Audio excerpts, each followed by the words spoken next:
इसीलिए वचन कहता है याकूब 3 उसकी 5 से 10 में, जीभ भी छोटा सा अंग है, बड़ी बड़ी डींगे मारती है। थोड़ी सी आग से देखो कितने बड़े जंगल में आग लग जाती है। जीभ भी एक आग है, हमारे अंगों में अधर्म का एक लोक है, सारी देह पर कलंक लगाती है, जीवन गति में आग लगा देती है, नरक कुंड सी आग से जलती रहती है। हर प्रकार के वन, पशु, पक्षी, रेंगने वाले जंतु, जलचर मनुष्य जाति के वश में हो सकते हैं, पर जीव को मनुष्यों में से कोई वश में नहीं कर सकता। वे एक ऐसी बला है जो रुकती नहीं, प्राण नाशक विष से भरी हुई है। इसी से प्रभु और पिता की स्तुति करते हैं, इसी से मनुष्य को जो परमेश्वर के स्वरूप में उत्पन्न हुए हैं श्राप देते हैं। हे मेरे भाइयों, एक ही मुंह से धन्यवाद और श्राप दोनों निकलते हैं, ऐसा नहीं होना चाहिए। उसने कहा जीव तुम्हारे जीवन में अधर्म का लोक है, नरक कुंड की आग से जलती रहती है। जो व्यक्ति इसको काम में लाना नहीं जानता वो इसका फल पाएगा। कितने इन बातों को समझ रहे हैं? अब आपको ये बात समझ आनी चाहिए कि ये बातें ऐसी नहीं हैं कि आपको नरक में ले जाएंगी, पर मैं आपको दावा करता हूं ये बातें ऐसी हैं जो इस दुनिया में आपके लिए प्रभु ने रखा हुआ है, कभी आप तक नहीं पहुंचेगा। मैं आपको बता रहा हूं, आने वाले 10 साल में लोग यहां खड़े होंगे टेस्टिमनी देने के लिए कि मैं ऐसी थी और मेरी लाइफ में देखो परमेश्वर ने क्या किया। आप देखना, लोग गवाही देंगे कि मेरी लाइफ में मैंने कुछ हासिल नहीं किया, मैं कहीं नहीं पहुंची, मैं जीरो से भी नीचे चली गई हूं, क्योंकि मेरे जीवन में ये आदत थी।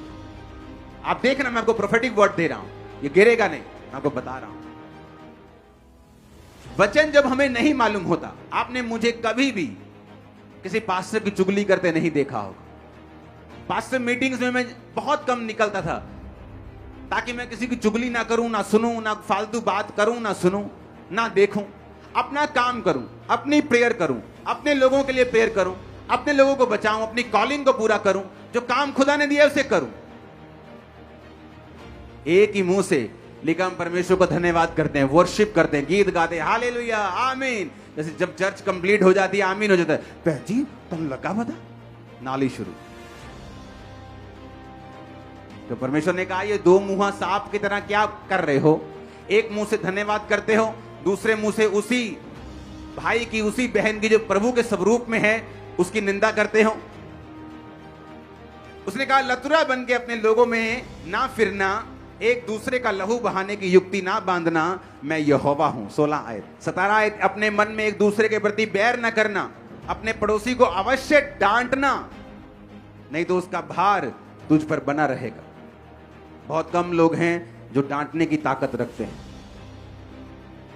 लेकिन बाइबल में लिखा है, फिर से पढ़ेंगे, लतुराई का मतलब इब्रानी भाषा में 7400 शब्द। राकील, राकील का मतलब स्कैंडल मॉन्गर, और उसके बाद स्लेंडर, कैरीटेल्स और टेल बीरर।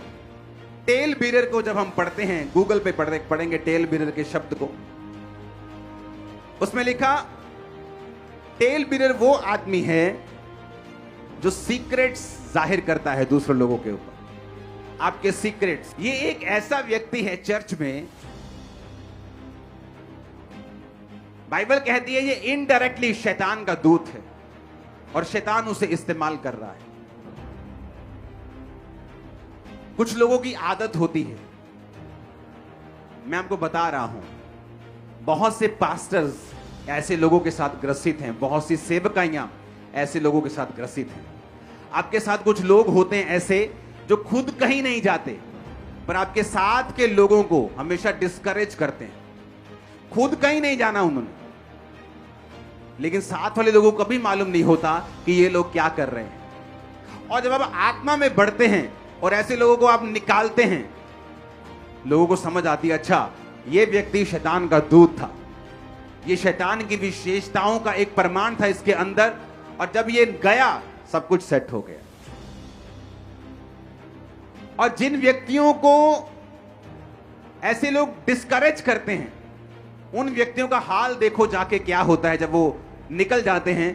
बुरे हाल होते हैं, बुरे हाल, बताने योग्य नहीं।